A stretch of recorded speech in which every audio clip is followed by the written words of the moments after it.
How to reset Xfinity Gateway admin password. If you forgot your Xfinity Gateway admin password and can't log into the router settings, don't worry, you can reset it back to default.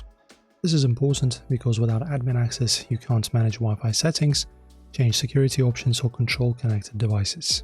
Right, so before doing a full reset, you can try the default login. The username is going to be admin and password is going to be password. If this doesn't work, then the admin password was changed. Then you'll need a factory reset. And now look at the back of your Xfinity modem.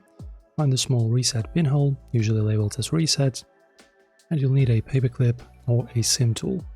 Press and hold the reset button for about 10 seconds until the lights change, release it and the gateway will reboot. This restores all settings to factory, including the admin password, and the reboot takes about 5 minutes. And after the reboot, as said in here, this is the address you'll have to go to, and also Xfinity gateway.local. This is the other address. And then enter once again username and password, just like I said in the beginning, and you're back in. And for security, Xfinity forces you to create a new custom password after logging in. Choose something secure but memorable, and this password is only for admin settings, not your Wi-Fi network.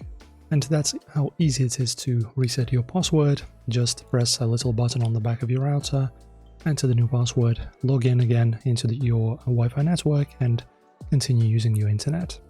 Enjoy guys, this helped you out. Like and subscribe, and see you soon.